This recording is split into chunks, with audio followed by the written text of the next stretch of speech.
find it difficult not to judge myself. Yeah. It's easier not to judge the others, but myself, I judge more than anybody else. Mhm. And as long as you are judging yourself, you invariably will judge the others also. Well, usually. Yeah.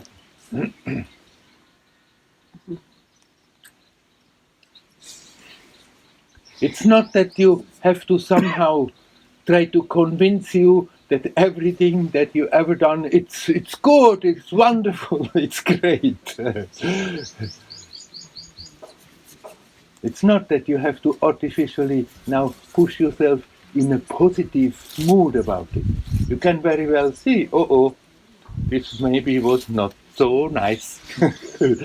But so what? Okay, it has happened, it's gone, it's not there anymore. You just, instead of starting to berate yourself and judge yourself and give yourself lectures, you just get out of the experience wiser for the experience. And maybe you can make the intent that in a similar situation I may not react like this. At least I may try.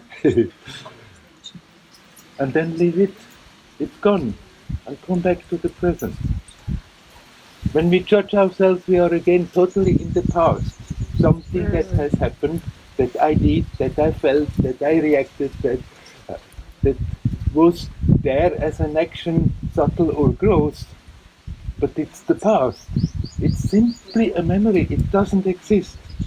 There's only one point you possibly can touch reality. That's now. And then now is timeless. And all else is in the mind. One moment ago and now, it's such a totally different category. Now it's alive, now there is that bubbling beauty of existence. Now there is the juice of the experience. And all else is already a memory. And a memory is a memory. It doesn't have any more reality than that. We just artificially give it the reality by being still locked into it, by being attached to the memory, and then we feed our vitality into it and it seems to come alive. But that life is artificially being given by us. There's only now. And now there is no time for judgment. There's only time for freedom.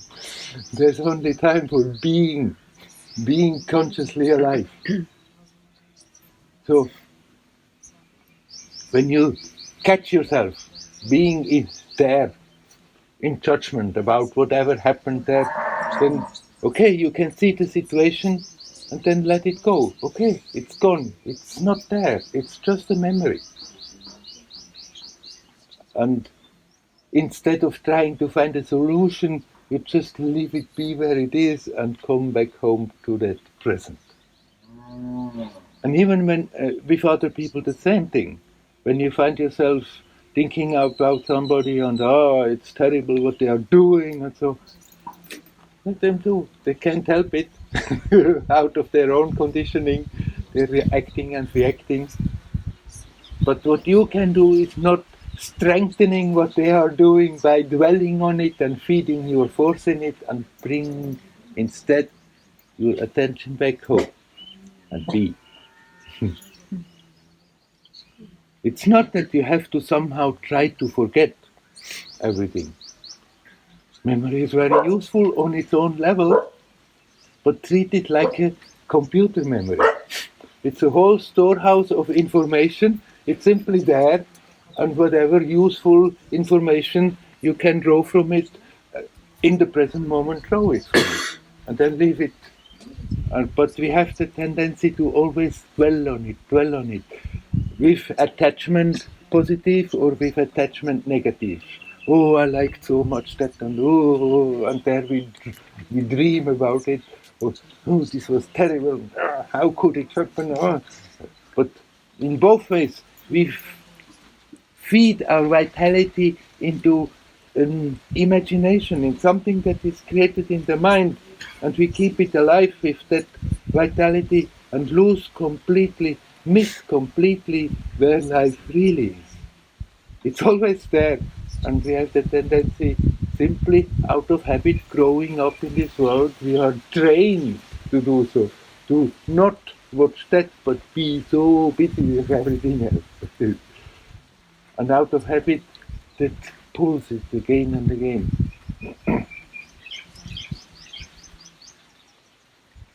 When you catch yourself judging yourself, then don't judge yourself that you judge yourself. Just see what you're just see what you're doing and tell yourself, oh, come on, never mind. Here now. You're new and fresh and beautiful.